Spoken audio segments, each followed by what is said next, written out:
Boa tarde, sejam todos bem-vindos e bem-vindas ao curso de fotografia para servidores ativos e aposentados da Universidade do Estado do Rio Grande do Norte, né? Uma iniciativa da Pró-Reitoria de Gestão de Pessoas por meio do programa Ciclos, né? Gostaria desde já de agradecer a cada participante, né? Mais um encontro aqui conosco, disponibilizou esse tempo, essa tarde, para continuar essa capacitação maravilhosa.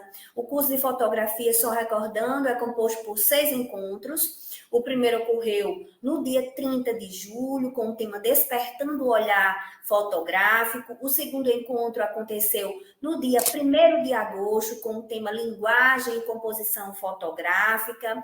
O terceiro encontro ocorreu dia 6 de agosto, com a temática Luz e Atmosfera Visual na Fotografia. O quarto encontro ocorreu dia 7, com o tema Fotografia a partir do smartphone, né? E hoje nós teremos o nosso quinto encontro com o tema Produção de Narrativa Fotográfica, né? Lembrando que o último encontro ocorrerá próxima semana, na quarta-feira, dia 20 de agosto.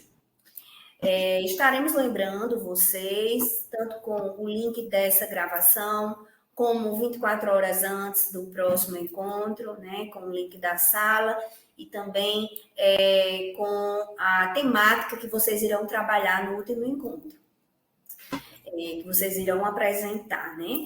Informamos também que no decorrer dessa capacitação, nós iremos disponibilizar aqui no chat o link da presença, preencham corretamente o nome e e-mail de vocês, o link da avaliação deste encontro de hoje, assim também como o link do canal do YouTube, onde esta e as outras gravações estão lá, ficam lá disponíveis, né? Eu sou Angélica Barbosa, sou chefe do setor de capacitação e educação profissional, da Diretoria de Desenvolvimento de Pessoas e Qualidade de Vida, da Pró-Reitoria de Gestão de Pessoas da UERN.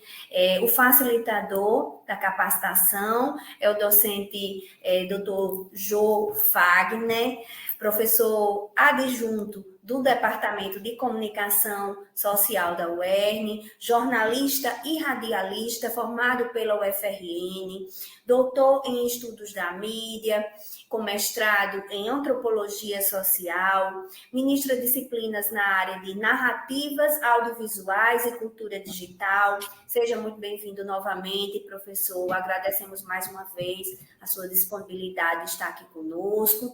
E agora, passo a fala para o professor. Tenham todos uma excelente capacitação. Boa tarde a todos e todas. O nosso último tópico expositivo, ele é sobre o planejamento de um ensaio visual fotográfico. Recapitulando, nós discutimos, né, a respeito sobre escolher um ponto de interesse para registro de fotografia, uma vez que ela precisa ter um sentido, precisa ter suas coordenadas.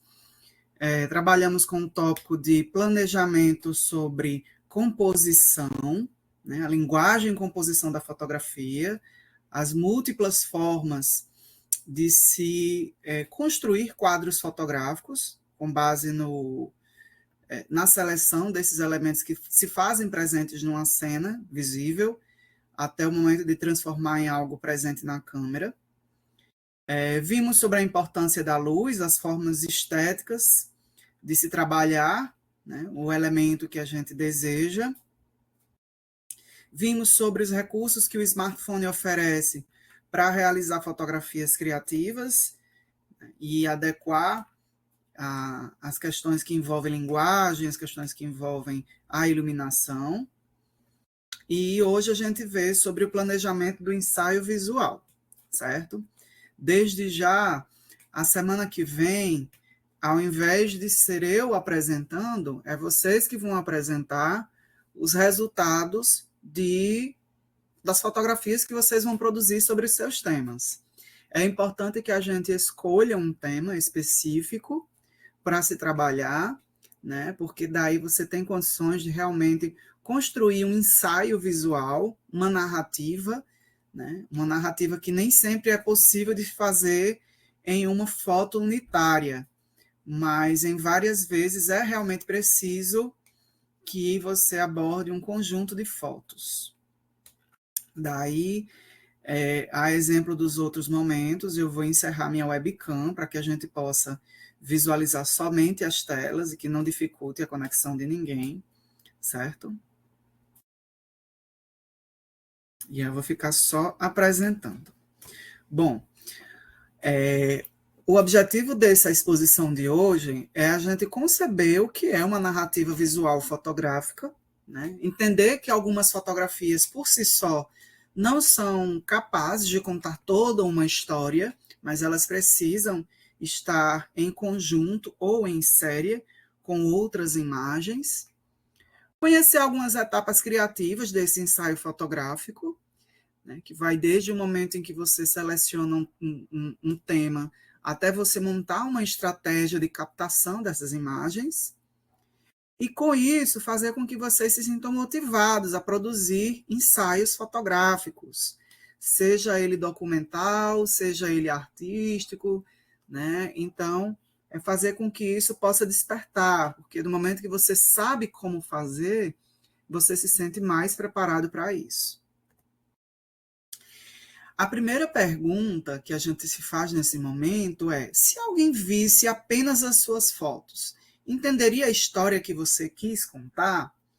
E aí, nesse momento, eu quero trazer em questionamento sobre esse potencial, né, que muita gente fala que uma imagem vale mais que 1000 palavras.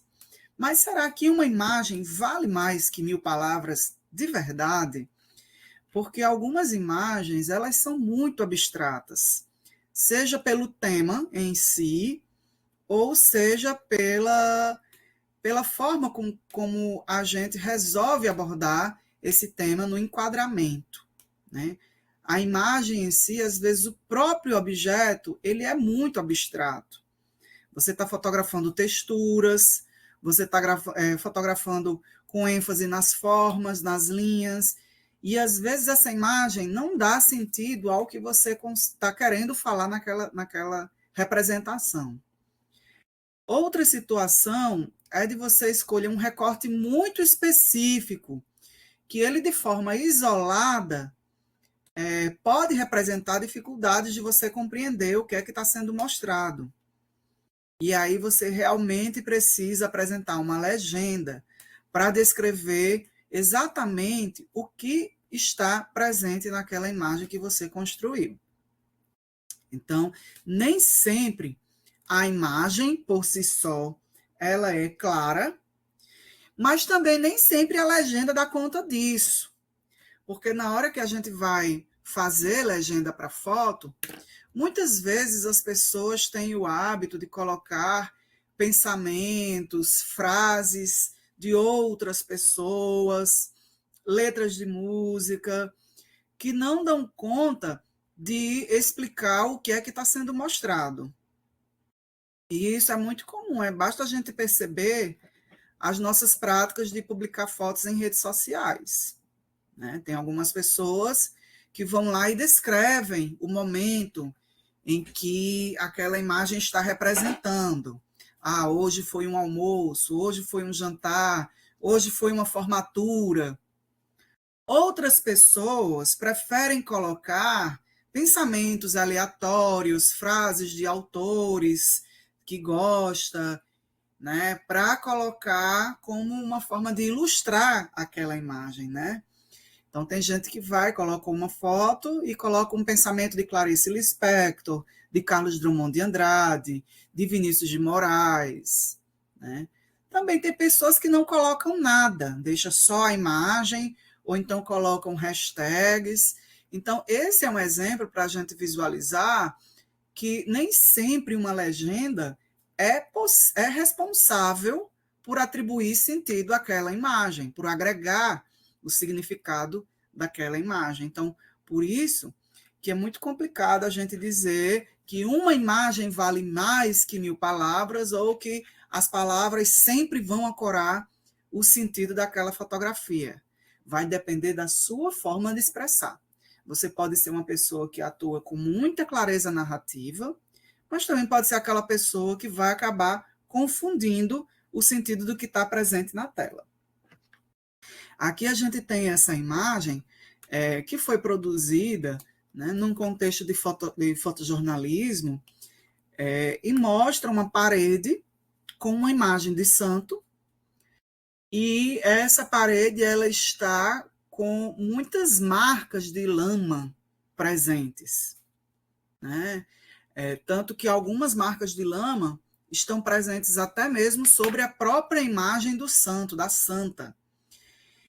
E aí a gente pensa o seguinte: o que a gente pode deduzir que tem acontecido nessa situação? A imagem em si, ela é capaz de explicar o que está presente? Porque pode ter acontecido várias coisas. Pode ter acontecido um desabamento, né, que gerou essa quantidade de lama na parede, mas pode ter sido uma ação humana de pessoa que pode simplesmente ter jogado essa lama na parede. Então, o jornalismo em si, quando a gente vai falar em jornalismo fotográfico, a gente tem essa perspectiva de que a imagem ela sempre vem alinhada com o texto, seja para descrever os elementos, seja para trazer um pouco do sentimento que está presente naquela imagem, ou seja, para complementar o que a pessoa está vendo, né? Ou seja, descrever o que está vendo, complementar ou trazer uma atmosfera mais emocional.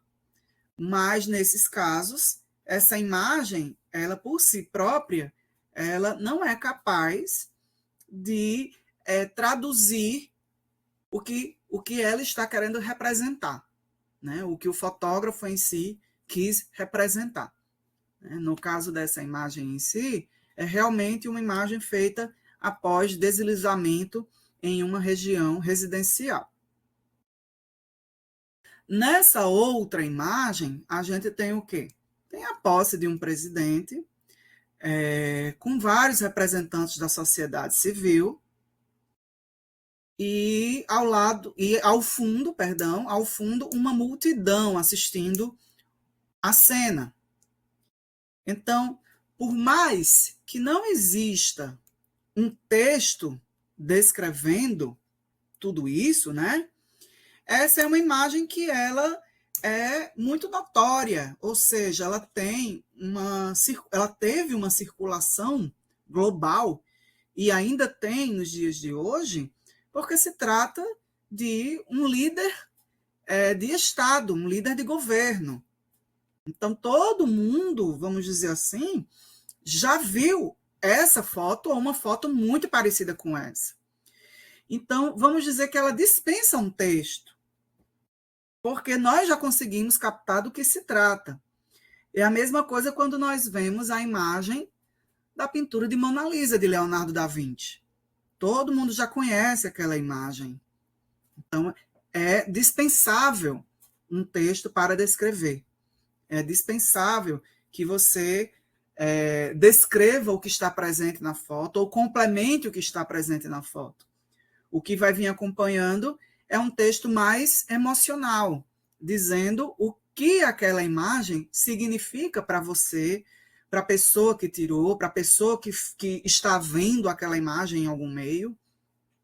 Então, são imagens diferentes, cada uma com uma clareza narrativa muito implícita ou explícita nos próprios elementos da imagem, e cada uma pedindo textos diferentes. E isso é importante porque quando a gente vai pensar no ensaio visual, a gente não está pensando só nas imagens que a gente vai registrar.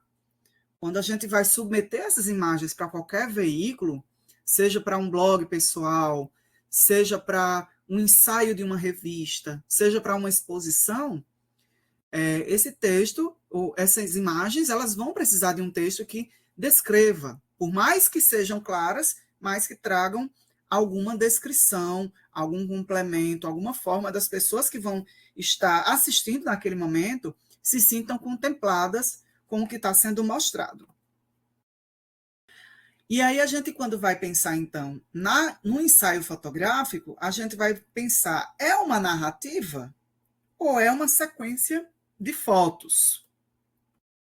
Porque muitas vezes, quando a gente fala em ensaio fotográfico, a primeira imagem que vem à cabeça é que é um conjunto de fotografias. Isso não há dúvida, quando a gente fala em conjunto, porque não é uma fotografia unitária, são várias. E por serem várias fotografias, é que a gente vai pensar nessa conexão entre elas. Ou seja, existe uma conexão entre as fotografias que estão presentes nesse ensaio, ou elas são aleatórias. Porque existe essa possibilidade. Quando você abre, como é o nome disso? O álbum de fotos, a galeria de fotos do seu celular, lá existe um conjunto de imagens. As imagens que você produziu a partir da sua câmera. Né? Isso é algo que está, né, é incontestável. Quando você abre a câmera, né, a galeria do seu celular, você vai encontrar um conjunto de fotografias. Mas elas todas juntas, o que é que elas significam? Sabe? Porque elas não têm uma ordem, elas não têm uma sequência que possa representar algo. A única sequência que a gente tem certeza é a ordem que elas foram tiradas. Então, nem toda sequência de fotos traz um significado. Né? Assim como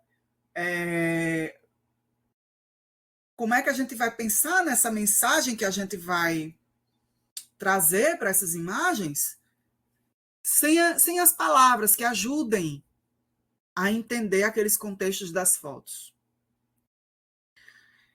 Os álbuns de fotografia, né? E eu vou falar isso porque eu sou da geração dos álbuns de fotografia.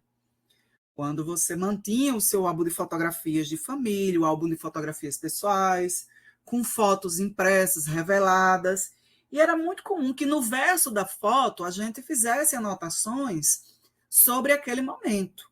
Né? Então eu costumava colocar nas minhas fotos, essa foto ela foi produzida em agosto de tal ano, foi num passeio tal, sabe? E algumas pessoas tinham álbuns que permitiam com que você colocasse isso abaixo da foto, né? Tinha gente que colocava lá um papelzinho colocando a data e o local onde foi tirado, quem estava presente, e quem fosse paginar o álbum via a foto e via como se fosse essa legenda, né? Não deixa de ser uma legenda. É uma legenda analógica, é uma legenda física. Então, essas palavras, elas ajudam a construir esse sentido.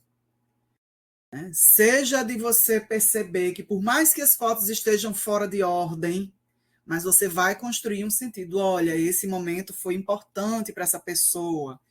E esse outro momento que veio antes, mas está em uma página mais adiante, tem menos importância ou mais importância para essa pessoa, porque ela ordenou dessa forma. Então, essas legendas, mesmo nos álbuns de fotografia, e muita gente tinha e tem o hábito, ainda tem o hábito, né, de manter essas fotografias, elas ajudam a construir esse sentido que não é possível somente pelas imagens. E aí é que a gente pensa o seguinte, que na hora de construir uma narrativa ou um ensaio fotográfico, o que tem que sobrepor, de certo modo, é a sua intenção. Ou seja, vai naquilo que a gente falou no primeiro encontro sobre o ponto de interesse. Né? Esse centralizamento, essa centralização do olhar para um elemento. é a intenção. É saber o que eu desejo contar, é saber como eu desejo contar, para que isso possa se adaptar à técnica. Veja bem, a técnica, ela, de certo modo, ela chega a ser secundária nessa ideia de ensaio fotográfico. Porque o que tem que vir primeiro é a sua intenção. Mas aí tem pessoas que estão fazendo apenas um registro explorando técnicas. Então, essa é a intenção da pessoa. É explorar as variações de técnica que estão presentes em um dispositivo, que estão presentes em uma realidade. Então, por mais que uma pessoa explore naquele momento só a técnica, essa é a intenção dela, explorar a técnica, né? E aí, quando essa técnica ela é colocada em segundo plano, sobrepõe-se, né, o que você deseja expor, o que você deseja contar.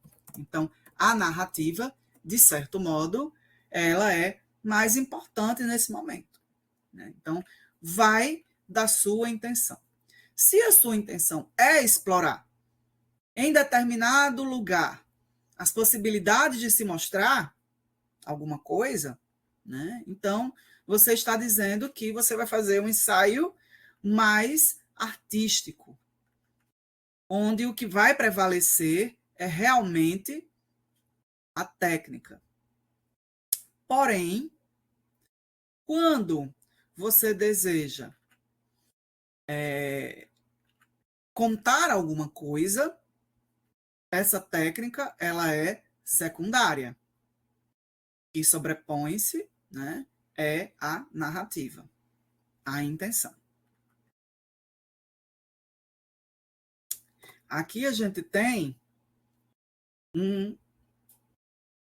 uma história em quadrinhos, né? Vocês conseguem perceber que é uma história em quadrinhos. Na verdade, o nome dessa peça se chama storyboard. Ela é amplamente utilizada na produção em cinema, na produção em TV. E esse material ele é utilizado para ajudar a equipe de um estúdio, de uma emissora, a filmar aquele material.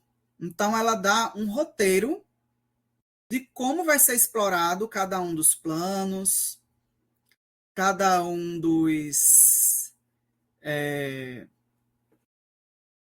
dos momentos dessa história. Então, nesse momento, o roteirista do storyboard, ele vai desenhar os planos, né, de captação. Planos abertos, planos fechados, planos médios. E aí vocês lembram aquelas nomenclaturas que a gente viu. Plano americano, plano detalhe, né, grande plano geral. Então, todos estão presentes. Mas eles têm uma sequência. Eles têm uma sequência e que juntos eles contam uma história. Então, é só a gente pensar da lógica da história em quadrinhos que a gente vai chegar nessa ideia de narrativa visual. É algo que você está contando a partir de imagens. Recentemente, eu sou muito fã de gibi, né? Então, eu tenho meus gibis favoritos, né? Os gibis da Turma da Mônica, desde a minha infância, e continuo comprando até os dias atuais. E tem um formato muito específico desses gibis, que é histórias sem palavras, que não tem texto. É simplesmente só os desenhos, né, da Turma da Mônica interagindo. E aí você vai construindo, obviamente, as palavras na sua cabeça. Mas elas têm um início, meio e fim. Né? Então não é totalmente aleatório. É algo que começa em um lugar com tais personagens, se desenvolve nesse lugar, em outros lugares, com outros personagens ou com os mesmos personagens, e termina de modo a você concluir essa história, né? Então, isso é uma narrativa visual, né? Você contar uma história a partir dessas imagens. Aqui a gente já tem outro elemento, um feed de Instagram. E a gente percebe que há uma sequência de fotos, né? Então começa com um rapaz atravessando uma pista, vai para um hambúrguer, depois para um campo, depois mostra uma moça, depois mostra um gato, depois mostra outra moça, depois mostra uma bola. Então, o que é que tem a ver uma coisa com a outra? Nada. Absolutamente nada. Não existe uma história sendo contada. Não existe uma narrativa construída que a gente consiga perceber o início, meio e fim. É só um conjunto de imagens presentes em um determinado local, né? Construídas por uma pessoa ou simplesmente só disponibilizadas por tal pessoa, mas que não ajuda a contar nenhuma história. Certo? Então, daí a gente pensa que esse sentido que faz parte da narrativa visual, ela não é a mesma coisa que uma sequência. Porque a sequência, ela está dada de forma aleatória. E a narrativa, ela está dada de forma estratégica, de forma com que você consiga perceber onde inicia, como se desenvolve e onde termina.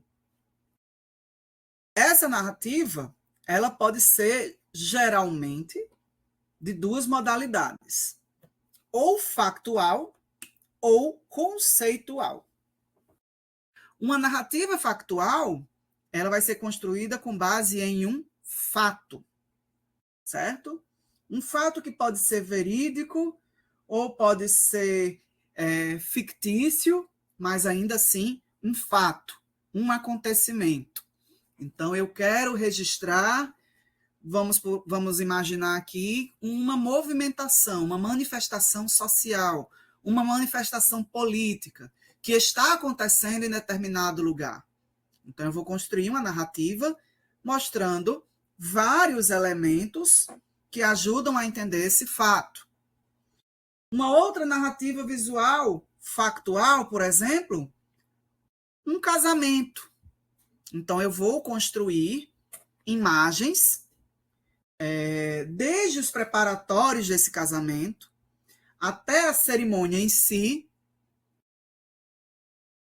para que eu possa gerar um sentido sobre as formas como eu vou explorar as fotografias desse casamento. Ou essa narrativa, ela pode ser conceitual. O que é essa narrativa conceitual?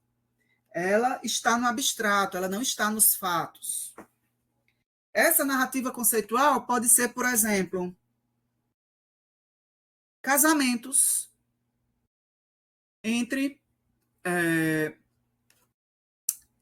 pessoas que estão naquele grupo que a gente conhece popularmente como a melhor idade. E aí você pode explorar várias fotos representando vários momentos de pessoas que na maioria das vezes nem se conhecem, e elas juntas vão formar esse sentido. Então, não existe uma sequência de início, meio e fim de um mesmo fato. Mas aí é um olhar sensível a identificar em várias histórias o que pode ser entendido como início, meio e fim desse ensaio, né? Então, essas narrativas tanto podem servir para documentar um fato, como para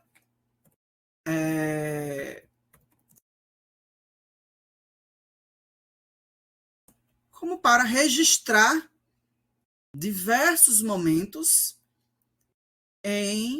na vida de outras pessoas, de um grupo, de uma instituição, né? Vamos pensar assim, eu quero fazer um ensaio fotográfico em determinado aspecto de vida na minha universidade. Eu posso montar das duas formas. Um dia de aula, por exemplo. Então, eu posso pegar desde o início que as equipes terceirizadas estão preparando as salas de aula, o momento que os estudantes chegam, o momento em que as aulas estão acontecendo, os intervalos, os outros turnos, até o momento em que as equipes terceirizadas organizam os ambientes e fecham tudo até o próximo dia. Então, eu estou montando uma narrativa factual, um dia de aula. Né? Mas eu também posso fazer de forma conceitual. Por exemplo, pessoas de outras cidades que vão estudar no campus. E aí eu vou abordar aspectos particulares de pessoas que vêm de outras cidades e estão presentes no campus para estudar, mas que não necessariamente elas têm uma sequência de si. Né? É diferente de pensar assim, manhã, tarde e noite. Não é uma coisa vertical, é horizontal, ou seja, destacar cada elemento particular de cada uma das pessoas que, na maioria das vezes, nem se conhece. Essas narrativas, elas vão fazer parte de uma interpretação criativa, ou seja, é o próprio agente, é o próprio fotógrafo ou a fotógrafa que vai imaginar como é que aquela história pode ser contada, quais são os sentimentos que eu quero despertar no meu público e como eu vou utilizar minhas regras de composição, minhas regras de iluminação, minhas formas de criar a partir de um telefone ou de uma câmera para poder fazer com que esses sentimentos sejam percebidos. E aí você pode não necessariamente pensar, o meu tema ele é documental ou ele é conceitual. Você pode mesclar os dois. Você pode documentar sendo conceitual e você pode ser conceitual documentando. A gente tem aqui algumas imagens que fazem parte do ensaio fotográfico que Sebastião Salgado fez na Serra Pelada. A Corrida do Ouro, quando várias pessoas saíram de vários lugares do país para trabalhar em busca de minérios na Serra Pelada.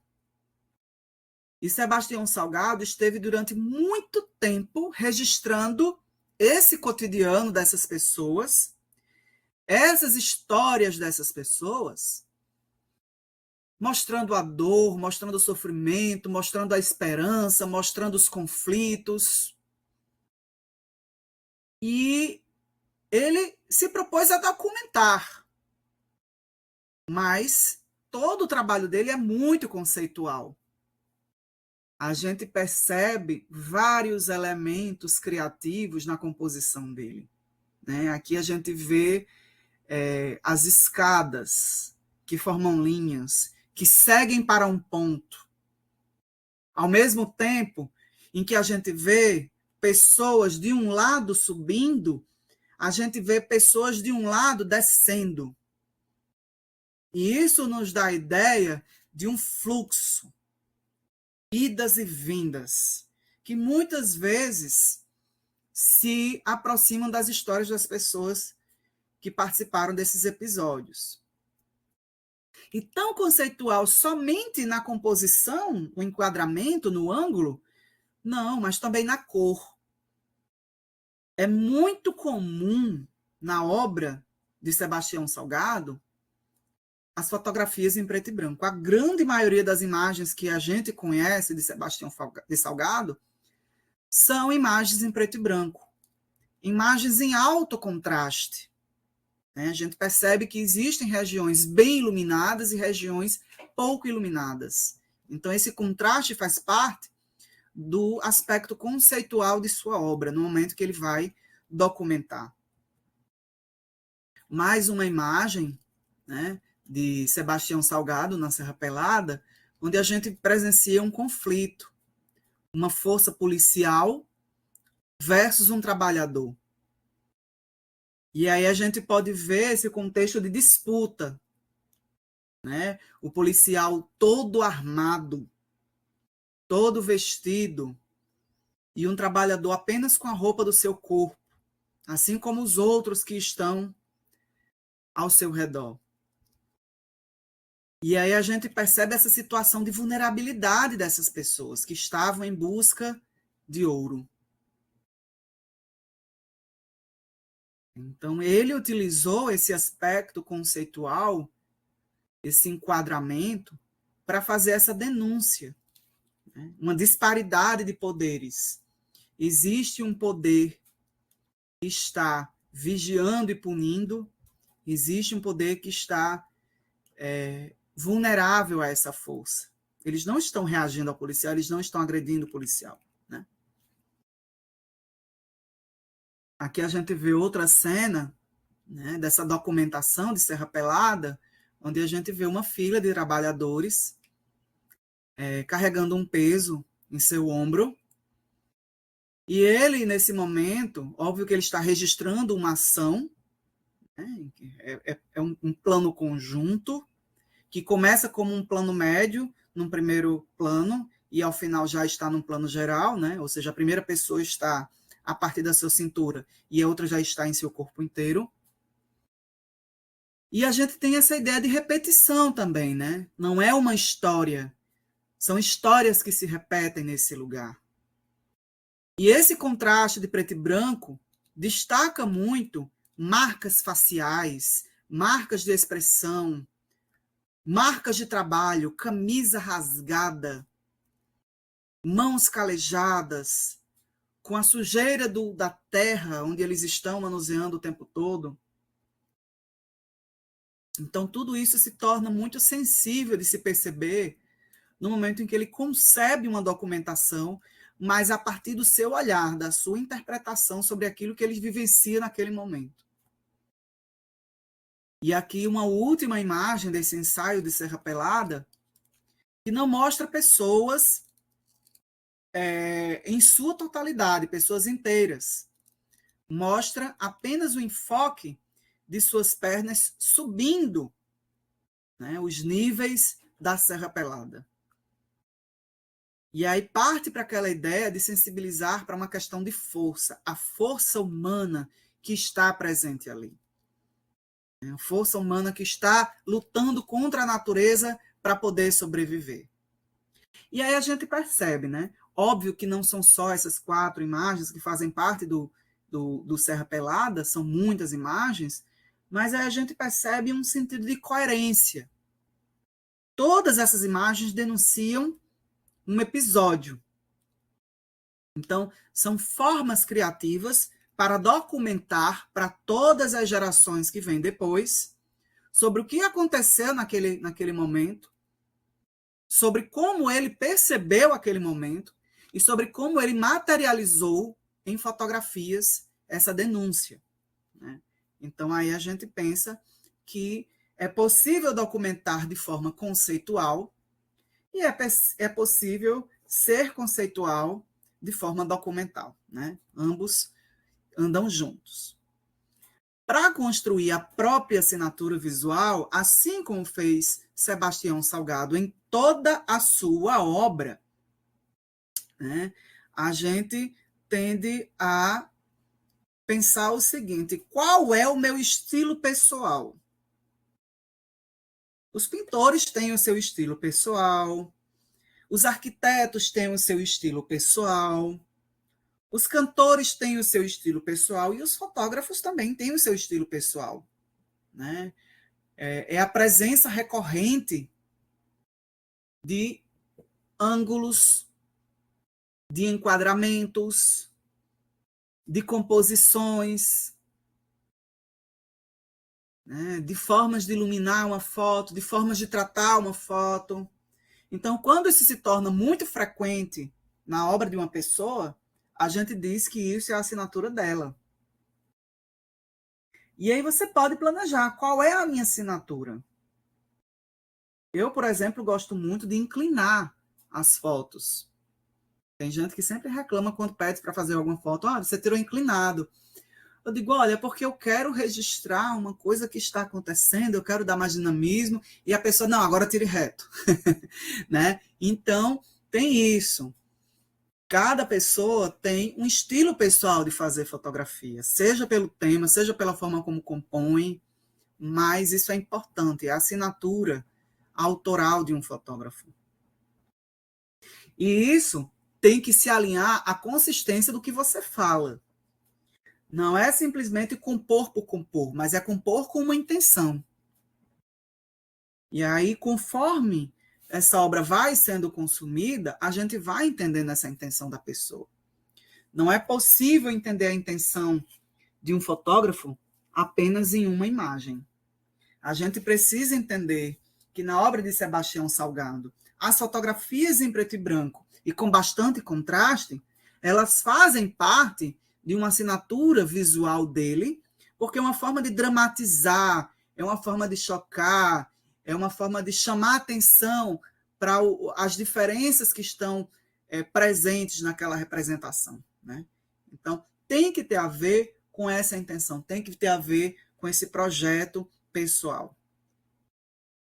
Aí aqui a gente vê uma imagem que foi produzida, né, em um dos contextos de produção da National Geographic, e que é muito comum, por exemplo, que esses fotodocumentaristas eles viajem em expedições fotográficas para países muito distantes e passem a registrar o cotidiano dessas pessoas. E aí, conforme você vai acompanhando esse cotidiano, você vai entendendo o que é que determinado momento desse cotidiano significa para aquelas pessoas e vai aprendendo a cada vez melhor traduzir esse cotidiano. Significa que quando esses fotógrafos vão fazer essas expedições, eles registram essas cenas centenas de vezes, a mesma cena. Todos os dias a mesma cena. Porque a cada momento que ele registra, ele aprende uma forma diferente de olhar para aquele cotidiano e que dia após dia vai sendo mais e mais carregado do ponto de vista da pessoa que está sendo representada. Né? Então, seja de uma pesca, seja de um cotidiano de escola, seja de um cotidiano familiar, é na repetição que a gente vai aprendendo as nuances daquele momento e buscando a melhor forma de representar, com maior carga simbólica. O planejamento narrativo, portanto, ele é fundamental para essa construção de sentido. Não há como dizer que uma foto vai ser linda esteticamente ou muito simbólica, narrativamente falando, se você trabalha no modo aleatório.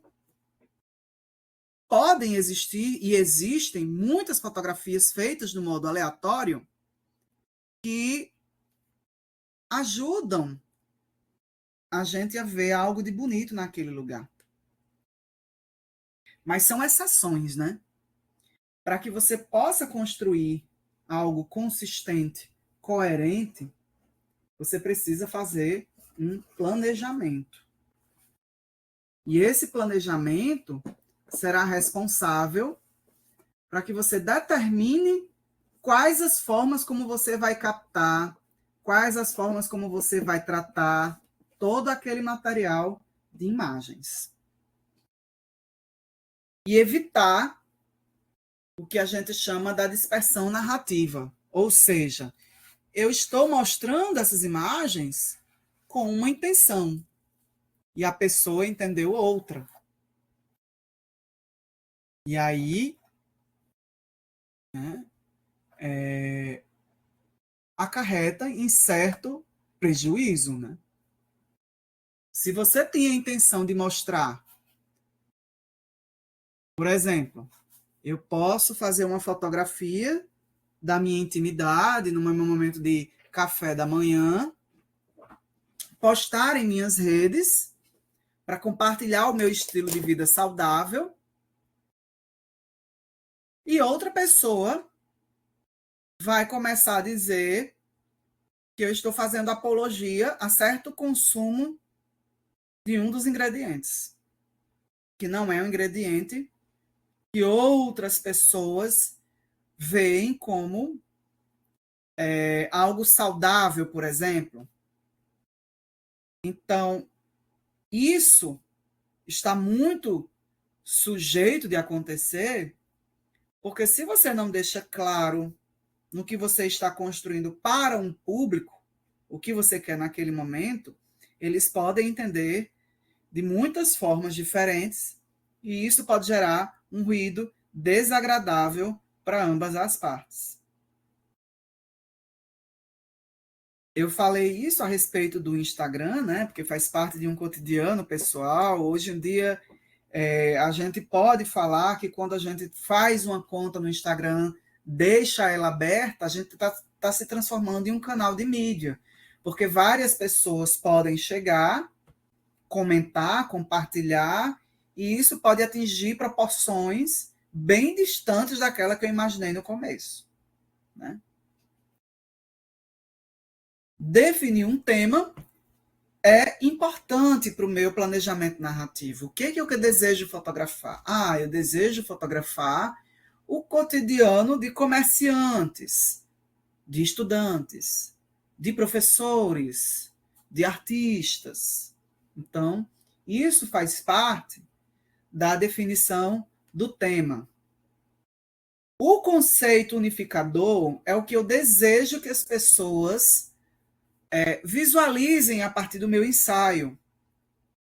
Então, posso falar, eu vou fazer um cotidiano sobre a Feira Livre, porque eu quero que as pessoas vejam a coragem e a resistência de pessoas que têm muitos anos de feira e continuam indo todos os dias para garantir sua sobrevivência. Esse é o conceito, né?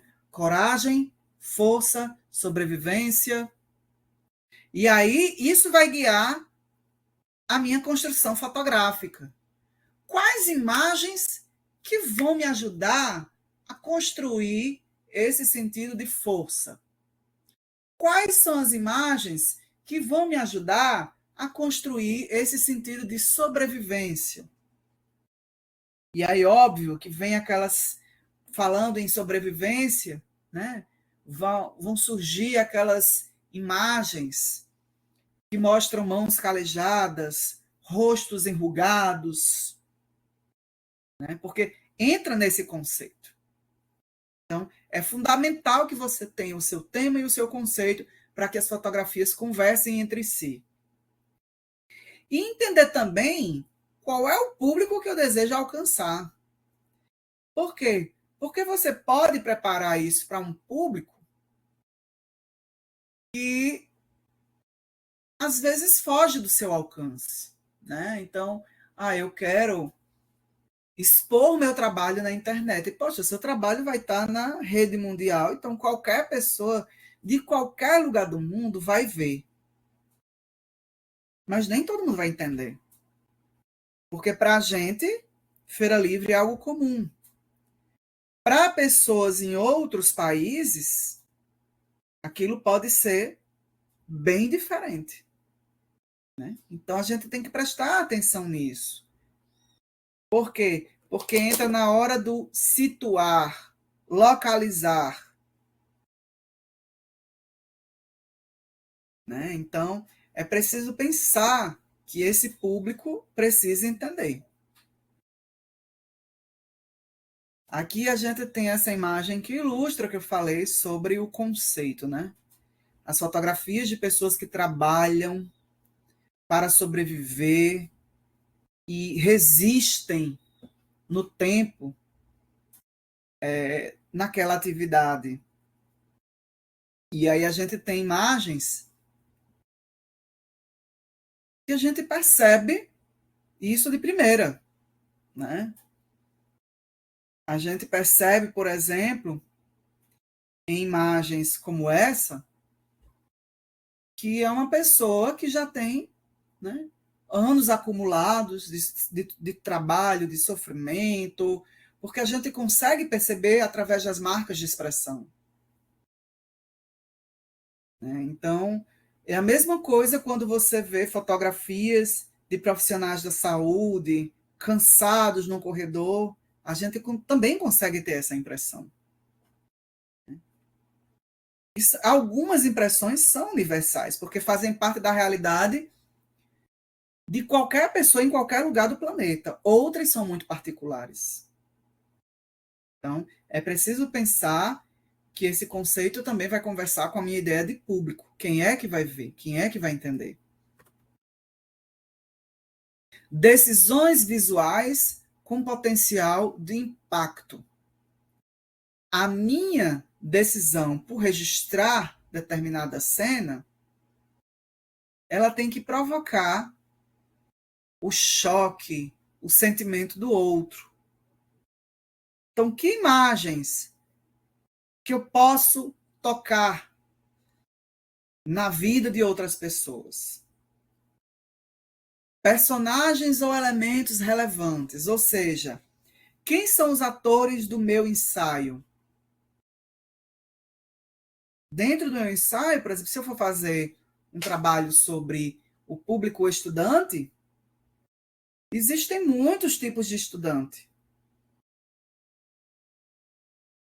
Como é que eu quero mostrar esses estudantes? Eu vou registrá-los. Desde aqueles que levam muitos materiais, aqueles que levam poucos materiais, desde aqueles que chegam com o uniforme da instituição, aqueles que chegam sem uniforme da instituição, daqueles que terminam a sua aula e vão para casa, daqueles que terminam a sua aula e ficam esperando em algum corredor a próxima aula ou o seu transporte. Então, tudo isso pode ser entendido como um potencial de impacto na medida em que vai fazer com que pessoas se sensibilizem diante daquilo que está sendo visto. É importante trazer não só diversidade de ângulos, como também diversidade desses personagens. Tem pessoas que, quando vão construir um ensaio visual, elas pedem um caminho mais rápido, que é buscar entre pessoas que eu conheço. Mas nem sempre essas pessoas que eu conheço representam um bom potencial de impacto. Porque são pessoas que fazem parte da minha familiaridade. Mas o ensaio visual não é para mim, é para o outro. Então você tem que pensar o que afeta o outro. E buscar representar o afeto do outro nessa construção fotográfica. E aí sim que a gente vai ver como é que eu vou expressar, em termos de composição, todos esses sentimentos.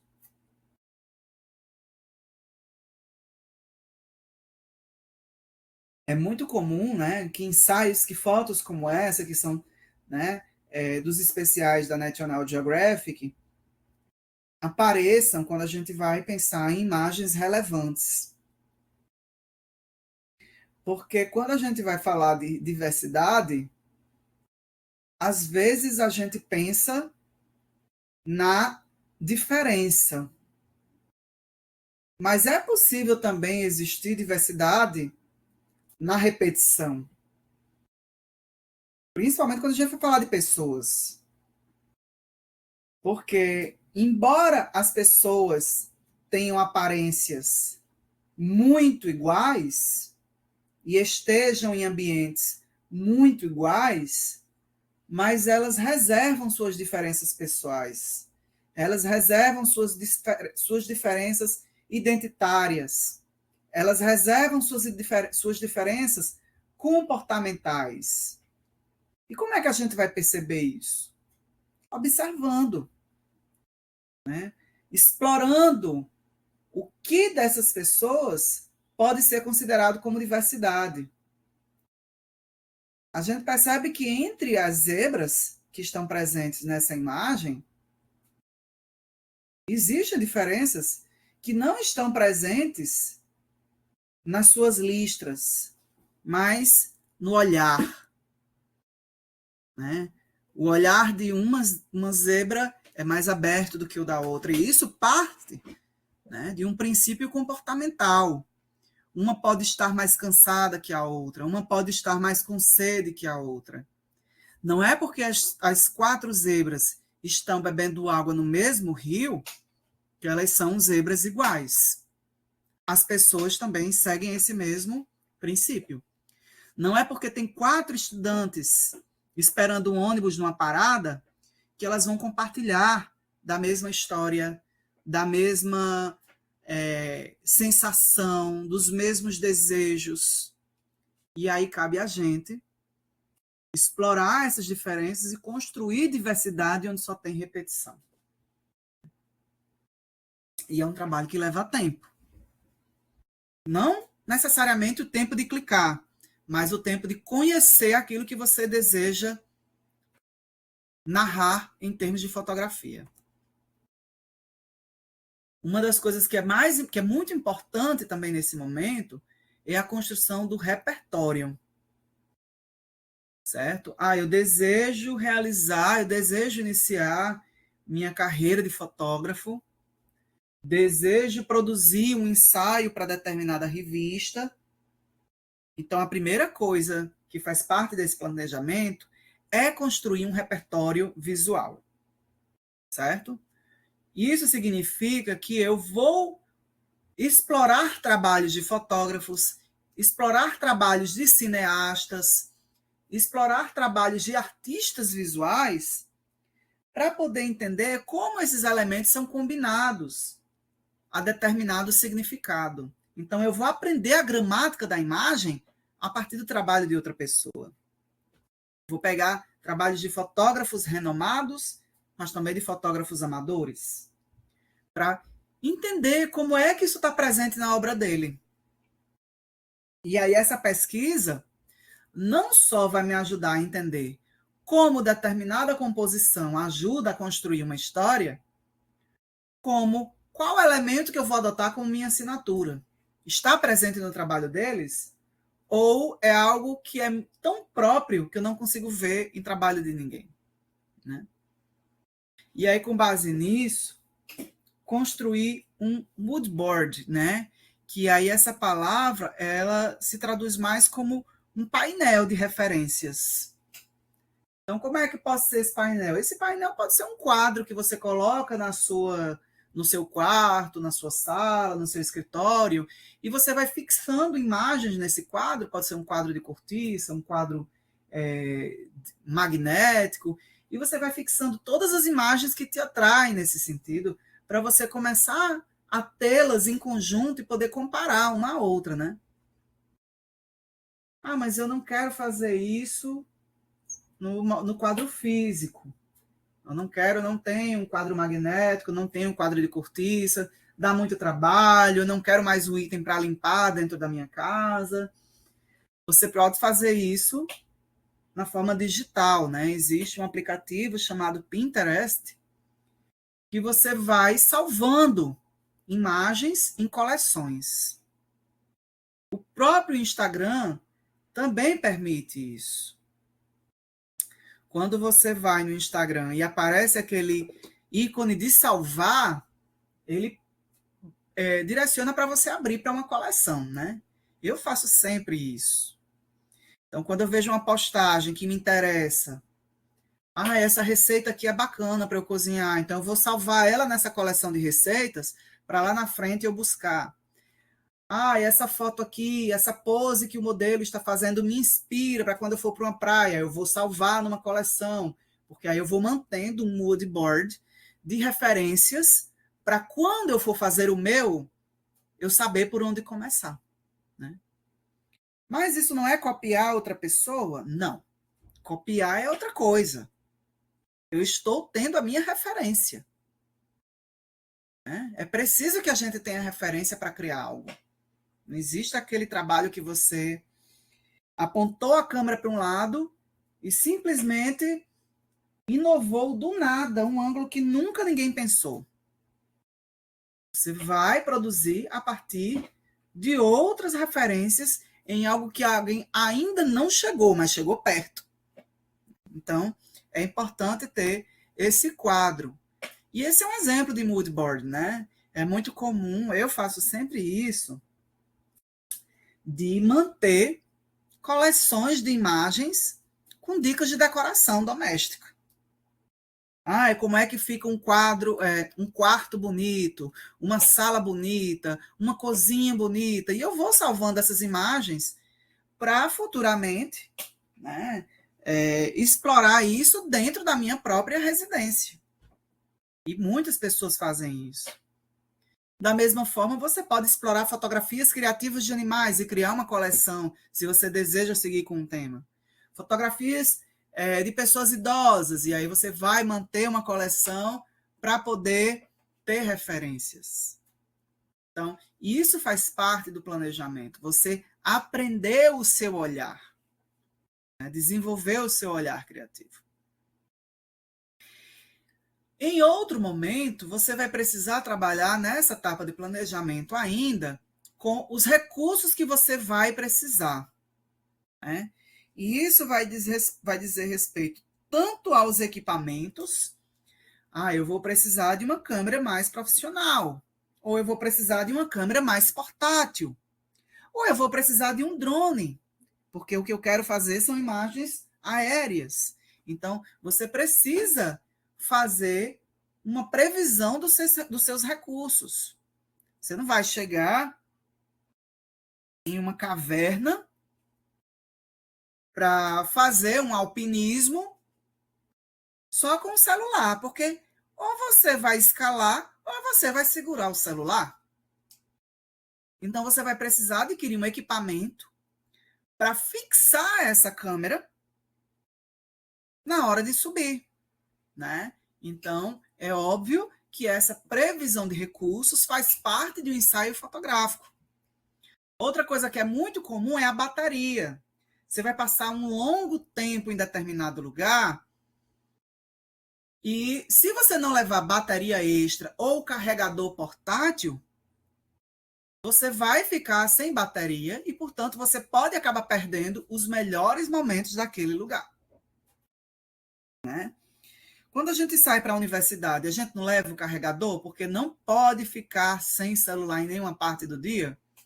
A mesma coisa é no ensaio fotográfico. Você não pode ficar sem sua câmera. Então, você vai ter que levar acessório, seja para carregar a sua bateria, seja para estabilizar a sua imagem, né? Seja para ampliar o alcance de determinado ator ou elemento a partir de uma lente. E aí sim você vai conseguir evitar grandes problemas relacionados a essa captação. Montar um cronograma e definir uma logística também fazem parte, porque você vai precisar verificar quais são os dias que você tem disponibilidade, quais são os dias que são melhor para você observar determinado fenômeno ou evento. Então, eu quero observar crianças marchando em um desfile cívico para a sua escola. Quando é que isso vai acontecer? No dia 7 de setembro. Elas não vão estar todo dia. Então, você vai precisar ter um cronograma para observar nesse dia. Dependendo da localização, você vai precisar de carro para transportar tanto você quanto o seu equipamento, certo? Vou levando muito equipamento. Dá para ir de bicicleta? Não, vou precisar de carro. Então, tudo isso faz parte, né, desse planejamento. Fazer com que você tenha menos problemas na hora de captar essas imagens. E aqui a gente tem essa imagem belíssima, né, de um fotógrafo que fez quase o Cristo Redentor abraçando a Lua. E aí pensem o seguinte, os fenômenos da Lua, a gente pode se planejar, porque eles são divulgados com antecedência. Vai ter lua cheia tal dia. Você tem como se planejar para ir fotografar essa lua. Vai ter eclipse lunar. vai ter a lua azul, vai ter a lua de sangue, vai ter a lua do amor, sei lá, que hoje em dia é tudo do amor, né? Então, aí você tem como fazer o seu planejamento, porque você já está trabalhando com a previsão. E aí você vai escolher o melhor lugar para se posicionar e construir essa narrativa. Então, diante disso, né, o fotógrafo Bruno Dulcetti, ele fez várias imagens com a Lua, em vários momentos diferentes. Então, toda vez que tem Lua, praticamente, ele é um especialista, que ele escolhe os melhores lugares, as melhores horas e os equipamentos adequados, porque não adianta pensar que com o meu celular, na câmera regular, eu vou conseguir um efeito desse. É muito difícil conseguir, com lentes muito específicas. Mas ele fez todo esse planejamento de montar o seu cronograma, escolher os seus acessórios e providenciar a logística para que ele possa realizar as imagens que ele pretende. Né? E o resultado é esse. Uma imagem de muito significado, uma imagem esteticamente muito bonita, trabalha com contraste, aí o contraste do céu com a rocha onde se situa, né, a estátua do Cristo, o próprio elemento que aparece aí, induzindo a gente a imaginar que ele está abraçando a lua pelo posicionamento da estátua em relação à lua, as cores da lua que contrastam com a cor do céu, com a cor, né, da superfície, né, da rocha onde se situa, dessa montanha rochosa. Então, tudo isso faz com que seja uma composição criativa, bela e muito bem construída. Planejar essas locações e cenários antes dessa captura fazem parte, então, de uma narrativa bem planejada, né? De uma narrativa bem construída. Verificar quais são as condições do ambiente. Como é que eu vou conseguir o acesso a esse lugar? É pago? É grátis? Eu posso ir com algum transporte? Eu vou ter que seguir a pé? Eu vou ter que utilizar tênis, botas, algum tipo de proteção? Saber tudo isso faz parte desse planejamento, né? É um ambiente acessível ou eu vou precisar de equipamentos para chegar até lá? Eu posso ir caminhando ou eu vou precisar de cordas para poder alçar em algum lugar e escalar? Como são as condições de luz nesse espaço? Tem muita luz? Tem pouca luz? Eu vou precisar utilizar luz artificial? Eu vou precisar usar rebatedores? Né? Como é que vai estar as condições? Aí você está diante de uma narrativa controlada, porque quando a gente vai falar em narrativa artística, a gente está falando em controle. Então você precisa controlar essas condições para poder trazer cenas cada vez mais bem construídas, com muito significado. Aí eu trago essa imagem aqui, muito bela, que foi feita durante o eclipse do Sol, que esteve em 2023 e que foi visível aqui no Nordeste, foi visível em Natal, foi visível em Mossoró, né? E uma imagem belíssima, que mostra um surfista, né, a contraluz desse surfista, ou seja, a sua silhueta, a sua forma iluminada pelo sol, e ele segurando uma prancha que dá até a impressão de ser um super-herói. A gente lembra, parece um cartaz da Marvel, parece um cartaz, né, de filme de super-herói, porque ele está posicionado quase que ao centro desse eclipse. E a forma como esse eclipse ele está posicionado em relação à montanha, parece que ele está muito próximo da Terra. Mas não, ele estava na mesma posição que todo mundo viu. Só que a forma como está composta dá a entender que esse Sol está tão próximo da Terra que falta pouco o surfista pular nesse Sol, né? Isso é uma impressão causada pelo posicionamento do fotógrafo, do surfista e do Sol em relação à montanha onde foi feita. Então, isso não foi algo do acaso, gente. Isso é algo planejado. E aí, quando a gente vê os bastidores disso, né? Aqui tem as falas do Ítalo Ferreira, que é um surfista fotografado, que ele fala, essa foto é real, não é montagem. O Marani, fotógrafo da Red Bull, trabalhou nesse projeto 4 meses e ele teve apenas de 4 a 5 segundos para executar essa foto, que realmente foi uma foto que chocou a internet e chocou o mundo inteiro. Então, percebam, 4 meses de planejamento para 4 segundos de fotografia. Olha o resultado e o trabalho que ele teve, né? E aí, as outras informações. A foto começou a ser planejada há 5 anos com a previsão do eclipse, ou seja, o fotógrafo ele soube que ia ter um eclipse solar em 5 anos e ele começou a se planejar, porque não é comum de ter eclipse solar nessa proporção aqui no Brasil, né? Principalmente aqui no Nordeste. Eu, na minha vida toda, foi a única vez que eu presenciei um eclipse solar. Né? Em 2023, eu fui observar o eclipse. Eu lembro de quando eu era criança, lá no interior do estado, eu presenciei um eclipse que não chegou a ser total, ele foi parcial. A Lua ela cobriu apenas uma pequena parte do Sol. E aí, agora em 2023, eu tive a oportunidade de ver ele total. Né? Então, é um evento dessa relevância, né? Um fenômeno natural que a gente não está habituado a ver todos os dias. Então, quando ele soube que ia ter, ele começou a se programar para produzir essa imagem que ele queria tanto.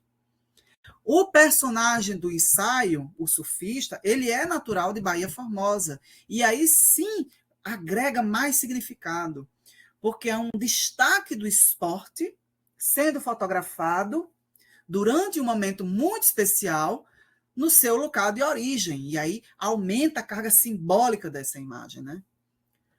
O fotógrafo subiu 20 montanhas antes de encontrar o ponto ideal, ou seja, ele teve um trabalho de planejamento de ir em cada uma dessas montanhas, verificar as condições, verificar posições de câmera que pudessem atingir o resultado que ele queria. Ele foi testando, ele foi experimentando, ele não chegou no acaso, né? 2 dias antes do eclipse, ele realizou outros testes para conferir medições, porque, obviamente, quando a gente está falando de natureza, a natureza ela se transforma também, né? Então, 2 dias antes, ele foi lá para verificar as condições climáticas, para verificar as condições de iluminação, e aí sim conseguiu o clique perfeito, né? Então, esse tipo de trabalho faz parte de um ensaio visual bem construído, né? Novamente, não é na base do aleatório que eu vou conseguir um ensaio visual, um ensaio fotográfico perfeito, mas é na base da experimentação, na base do teste, na base do planejamento, na base da previsão, que aí a gente consegue esses resultados, né? E aí a gente pensa que como é que a gente consegue uma coerência numa série fotográfica, né? Primeiro, padrão de cores, que a gente viu, Sebastião Salgado trabalha com um padrão de cores, sempre em preto e branco, né, com muito contraste.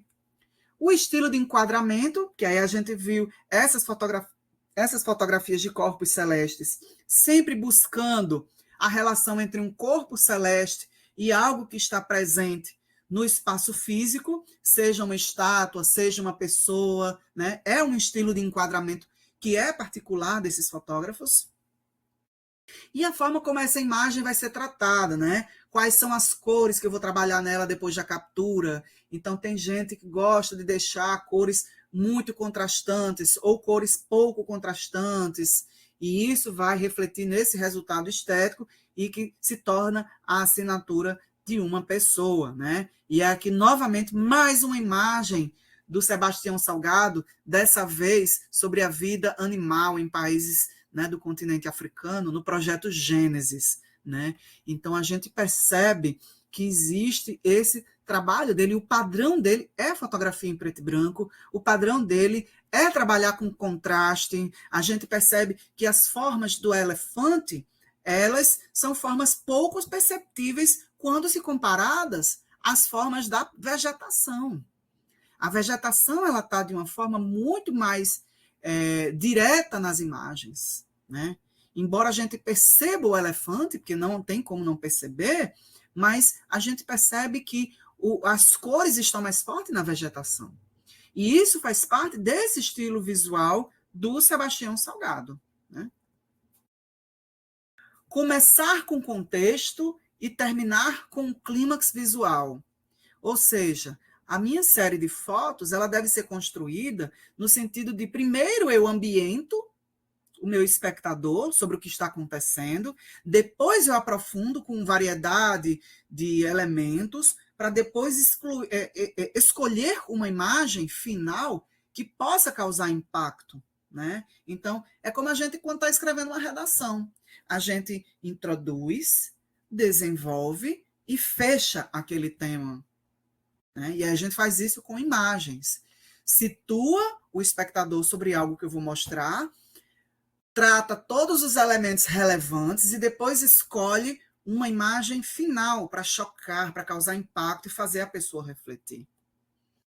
Aqui a gente tem uma imagem que faz parte de um ensaio de Fábio Teixeira sobre populações que vivem em situação de rua, né? Então aqui ele tem uma imagem, né, de uma pessoa carregando um aparelho de televisão, a gente não consegue distinguir o rosto dessa pessoa, né? E ela está atravessando uma rua não muito bem tratada. A gente percebe que não tem asfalto, a gente percebe que o muro né, desse prédio está desgastado. Então a gente já meio que sente qual é a atmosfera do que vem para aí, né, nesse ensaio.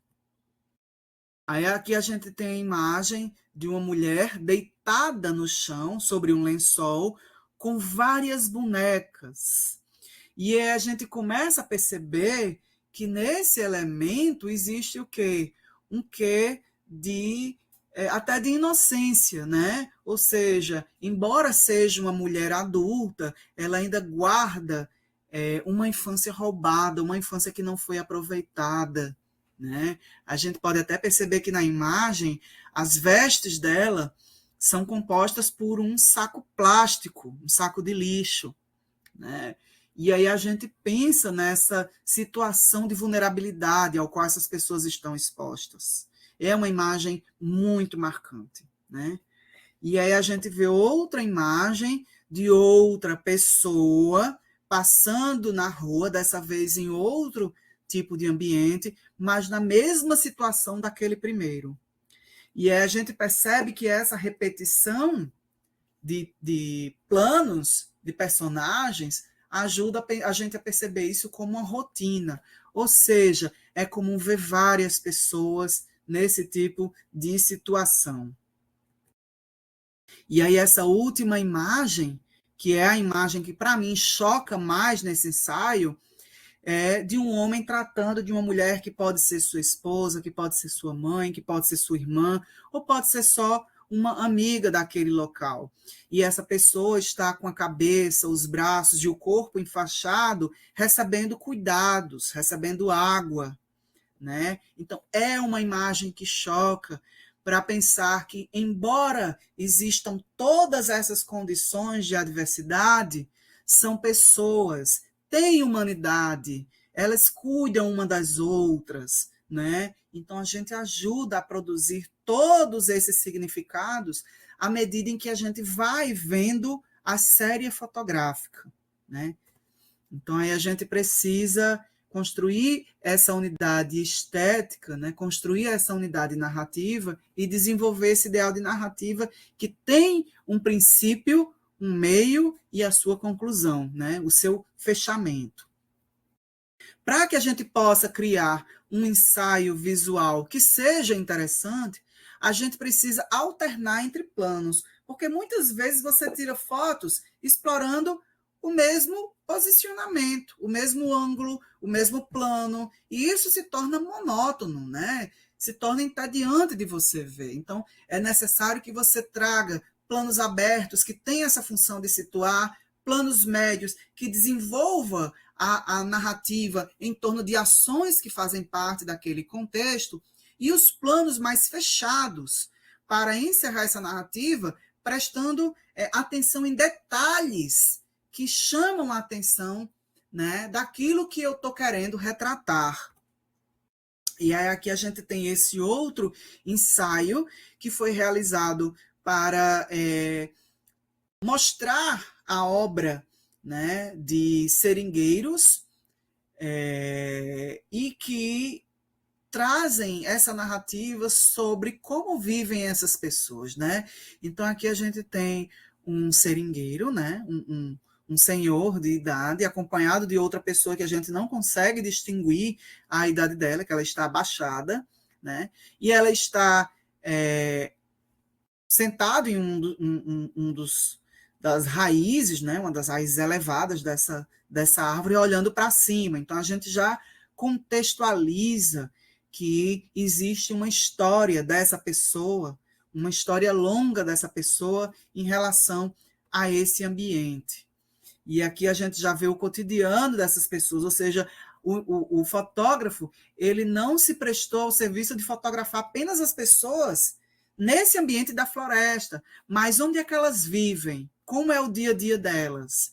E aí o seringueiro, já em sua casa, né, posicionado em sua cadeira de balanço, em seu momento de descanso, com outra personagem ao fundo. Então a gente percebe que não existe essa monotonia de retratar somente a vida dessas pessoas na floresta, mas buscar outros cenários, buscar outros planos que ajudam a evitar essa monotonia visual. Aqui a gente já tem outros personagens que fazem parte do contexto da vida do seringueiro, trabalhados de outra forma, já fazendo pose, né? Ou seja, destacando que existem outras gerações daquela família vivendo, né? E explorando do serviço que a natureza dá, dos recursos que a natureza dá, né? E aqui a gente tem um plano de detalhe focando, né, em uma mão que já apresenta os efeitos do tempo, tocando o recurso que a natureza dá para que eles possam sobreviver. E para mim essa é a imagem de maior impacto nesse ensaio de Ahmad Jarrah, né, que é retratar essa ideia de sobrevivência, essa ideia de contato com a natureza que ultrapassa gerações, né? Então, faz parte do conceito do fotógrafo, né, explorar todos esses ângulos, enquadramentos e composições. Alguns ângulos, obviamente, podem alterar os sentidos da imagem, né? Ou seja, na hora que eu estou produzindo meu material, realizando meu material, eu também devo prestar atenção nisso, de explorar diversos ângulos para a mesma cena, para na posterior, né, numa etapa posterior, eu poder selecionar quais são as que vão compor o ensaio final. Então, explorar, né, perspectivas diferentes, detalhes inusitados, algo que está presente numa foto e que se complementa em outra foto, né, uma narrativa que conta a história por si mesma. E aí a gente tem aqui essa imagem, né, que explora o quê? Um ângulo de vista, né, um ponto de vista. A pessoa em si que desejou fotografar aquele momento, ela retratava a situação de uma mãe, né, em uma situação de detenção, e ela explorou esse sentimento de maternidade, de proteção, destacando as grades, mas não destacando de longe, destacando de perto, porque ela queria enfatizar a expressão facial, ela queria enfatizar as mãos segurando o bebê, mas também queria enfatizar que a pessoa está numa situação de detenção.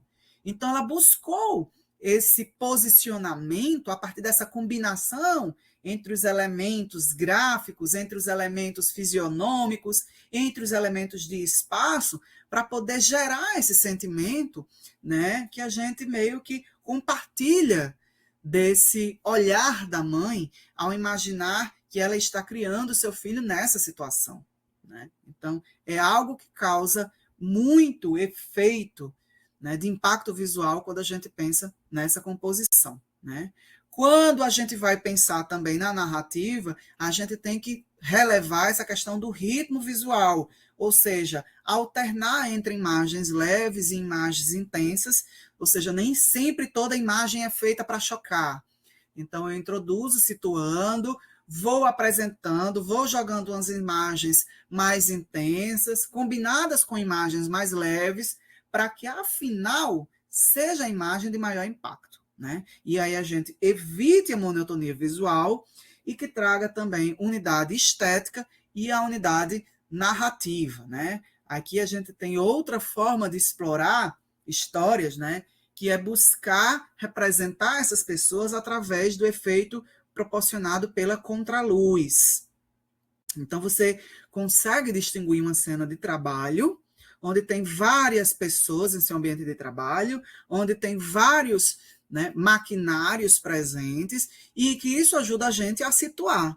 É uma narrativa leve, a gente não está diante de algo muito chocante, mas que algo que a gente pode criar identificação, porque na forma como esses trabalhadores estão relacionando com esse espaço, nós nos damos com o nosso espaço de trabalho também, né? Então, isso ajuda você a criar esse senso de identificação e a explorar formas que a gente possa visualizar o cotidiano de uma forma diferente, né?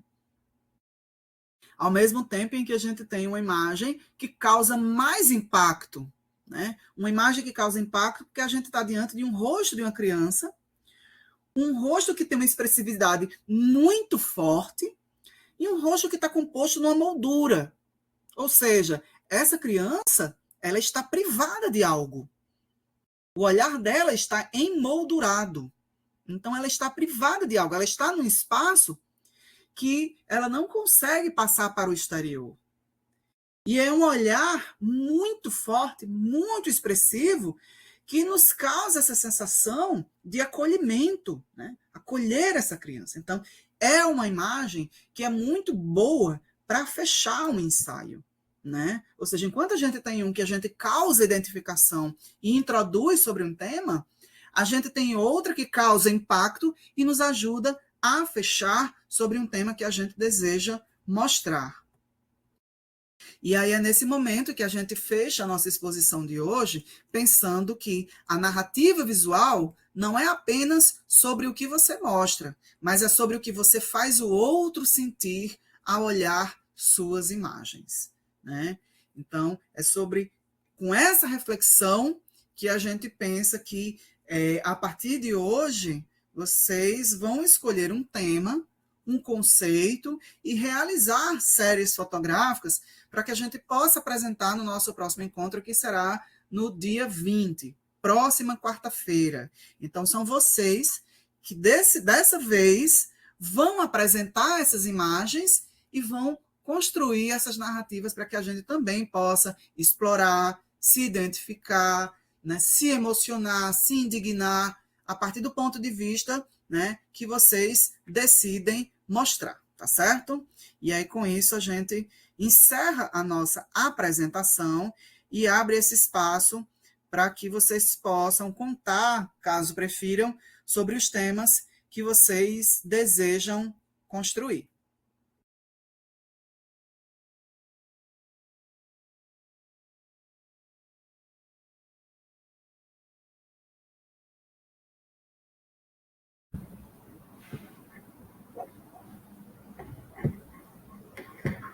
Então, pessoal,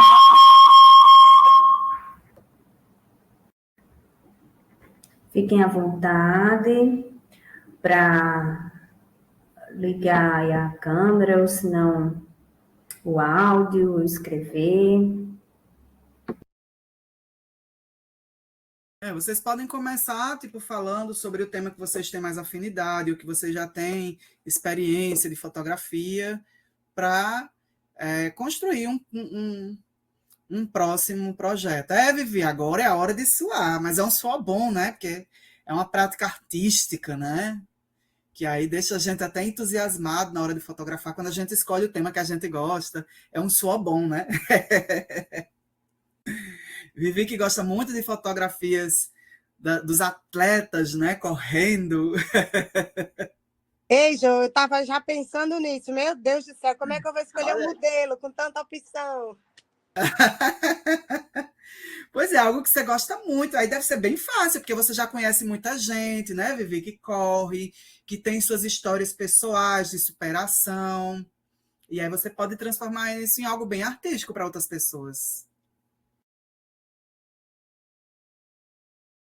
Verdade, vou me inspirar, viu, Jô? Vou correr pensando agora no meu ensaio. O professor já deu a ideia para você, viu, Vivi? Já deu aí uma ideia. Ei, você Oh, se livrou, viu? Que eu tava pensando em fazer com as coleguinhas aí da sala. eita! Ó, na Lígia Maria Bezerra Lopes escreveu assim: eu pensei em fazer um tema minha rotina, mas agora estou achando muito geral, porque queria mostrar algo meu, para não entrar na individualidade das pessoas. Pronto, eu acho que assim, a rotina, sabe, Naleja? A gente tem várias rotinas. A gente tem a rotina profissional, a rotina familiar, a rotina religiosa, a rotina comercial. De repente tem uma rotina dessas que você pensa, olha, isso daqui eu posso explorar esse lado que muita gente não conhece e que talvez seja interessante de mostrar. Por exemplo, uma rotina religiosa é algo que sempre traz muito simbolismo e que causa muita identificação com as pessoas, né?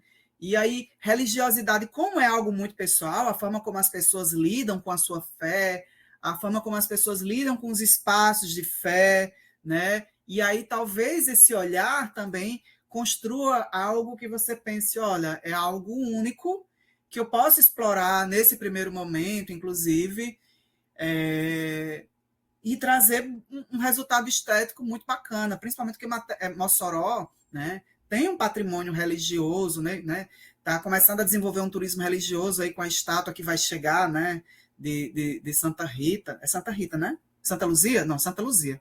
Santa Rita eu acho que é em Santa Cruz, né? Eu tô falando besteira.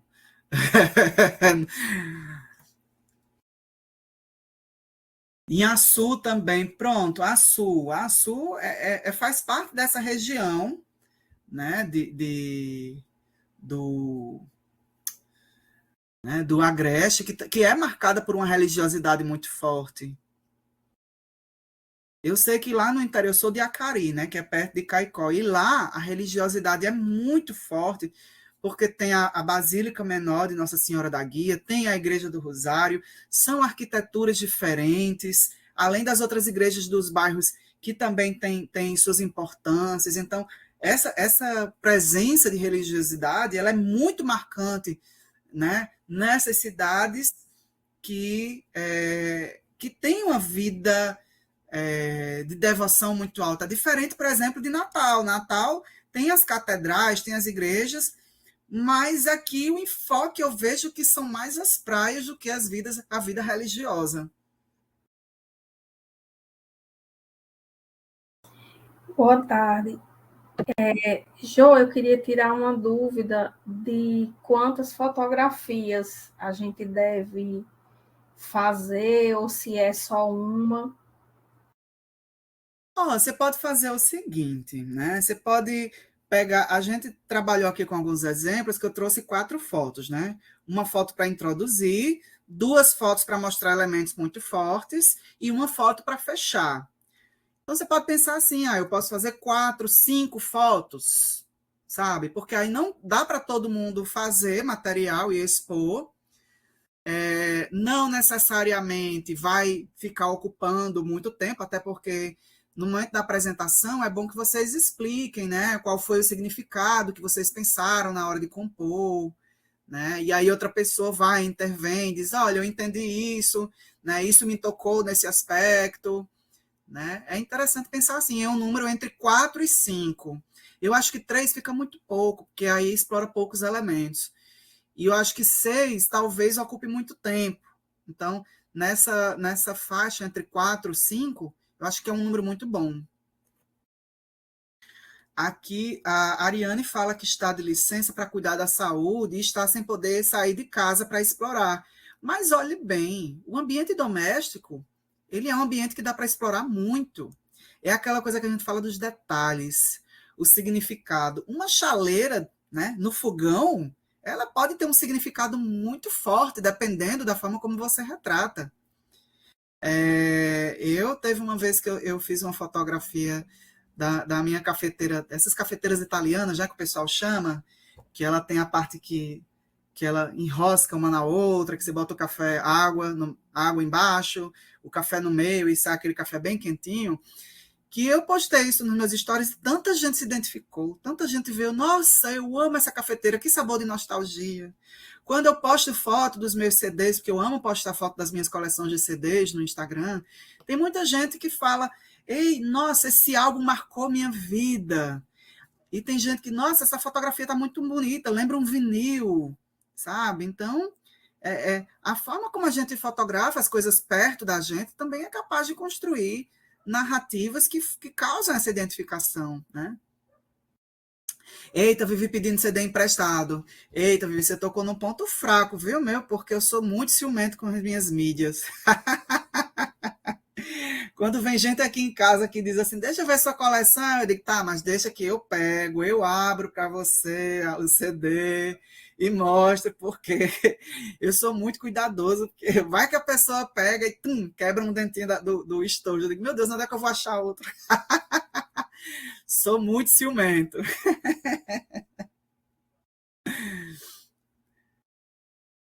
Tanto com livro, com mídia física, eu zelo muito. Foi uma das coisas que me fez colecionar, né? Já fugindo aqui um pouco do tópico, eu decidi colecionar minhas mídias porque eu percebi que elas têm memórias muito boas para mim, mas essas memórias estavam se perdendo porque a gente se desfaz das nossas coisas, né? E aí eu não queria mais me desfazer. Não é no sentido de acumular, mas no sentido de guardar aquilo que tem significado, né? Aí é uma forma da gente se conectar com a gente mesmo. Tem vezes que eu estou bem mal assim, aí eu vou na minha coleção, eu começo a paginar, e aí vem aquela sensação tão boa, porque eu lembro de algum momento muito bom da minha vida, e aí passa. Só manuseando os CDs, só manuseando um livro, um álbum de fotografia, um DVD que tem uma memória muito boa para você. Isso passa, né? É um exercício muito bom. Acho que se não fosse essas minhas coleções físicas, eu acho que eu já estava com a licença permanente aí.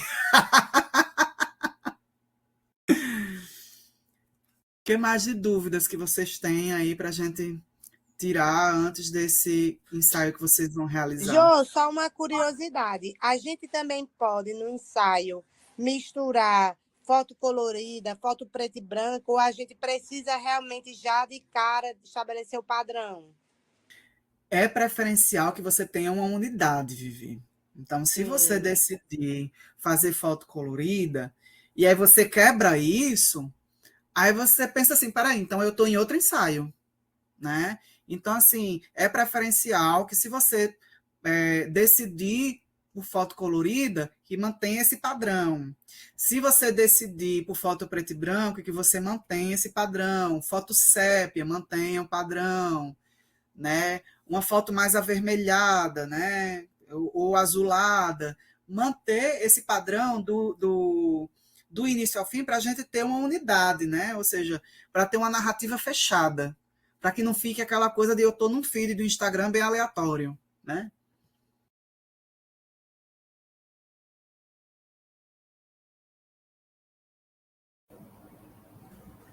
Mais alguma dúvida, pessoal? Aproveitem para tirar todas as dúvidas.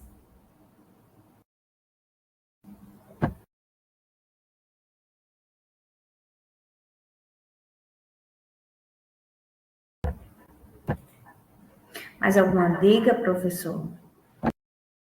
Não, a minha dica é que deixe a imaginação fluir, né? E quando pensar assim, as referências visuais, uma coisa que eu gosto muito de fazer é que, tipo, quando eu me interesso por um tema e eu vou produzir alguma coisa sobre esse tema, eu gosto de ver filme, certo?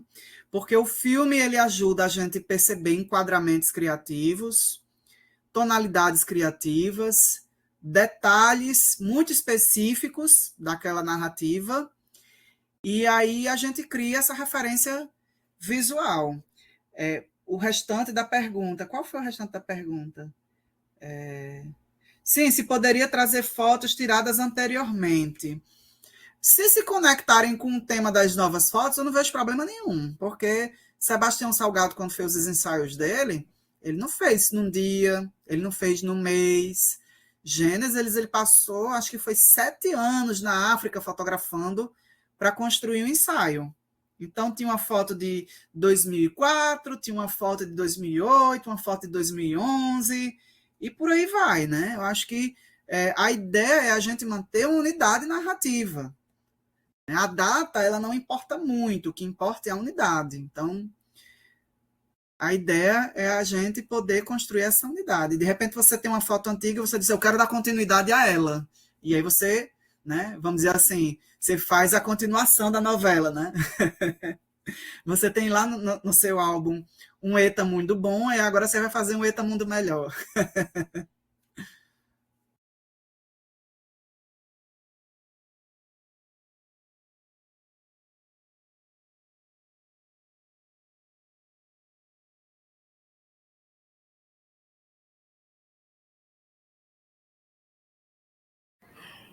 Então, pessoal, alguém mais? Todo mundo pronto e preparado para quarta-feira que vem?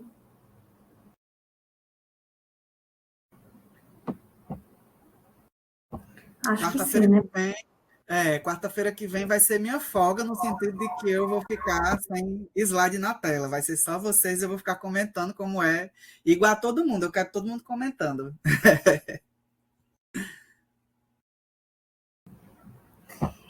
Então, vamos lá, pessoal, vamos nos despedir aqui do nosso penúltimo encontro, né? Está sendo maravilhoso.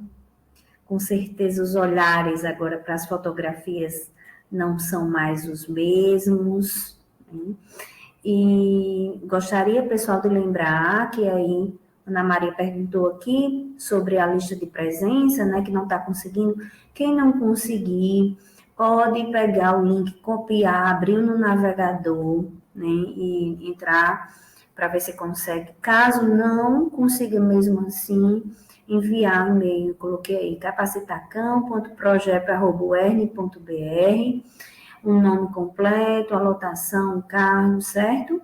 Que a gente vai estar registrando a presença de vocês, né? Lembrar também que foi disponibilizado, além do link da presença, o da avaliação, né? Muito importante, né? Que vocês avaliem as capacitações, o link também do canal do YouTube, a gente está enviando sempre para vocês, né? Final das capacitações a gente está enviando, assistam novamente, né, agora que vocês vão elaborar nesse projeto de narrativo visual, assistam novamente, compartilhem, né, esse curso que vocês estão fazendo, né? Agradecer a cada um que está aqui hoje, agradecer ao professor por mais um encontro, né?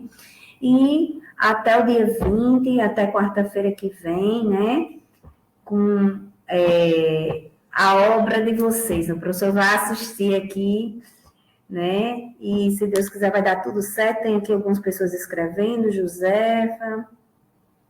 Vamos aguardar aqui. Até, obrigada. Então é isso, pessoal. Até semana que vem, Maria José.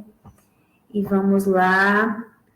Mais alguma orientação, professor? Tudo ok? Não, acho que vamos deixar a criatividade do pessoal rolar, né? Eu acho que quanto mais a gente cria umas regras, mais regra, aí nesse espaço aqui, eu acho que é melhor deixar mais livre para a criatividade. O que eu posso fazer, eu fiz, né, no sentido de sugerir algumas temáticas de acordo com o que foram expostas, né? Mas aí vamos deixar a criatividade rolar aí. Obrigada, Jo, viu? Que todo mundo Eu se que sinta agradeço. estimulado, porque essa era a proposta mesmo, é a gente se permitir a aprender a fotografar, a trabalhar o nosso olhar, trabalhar as nossas emoções e entender que é um processo, a gente está iniciando e com, né, a orientação, né, com as observações que você vai fazer, a gente vai aprender também, que as pessoas não fiquem com medo, né? Mas que se arrisquem, que se inspirem, vão viver e fotografar, né, Jô? Vamos viver e fazer o que foi vivido ficar registrado e bem registrado. Arrasou! Então, tchau, tchau, pessoal. Até mais. Até a próxima. Até a próxima.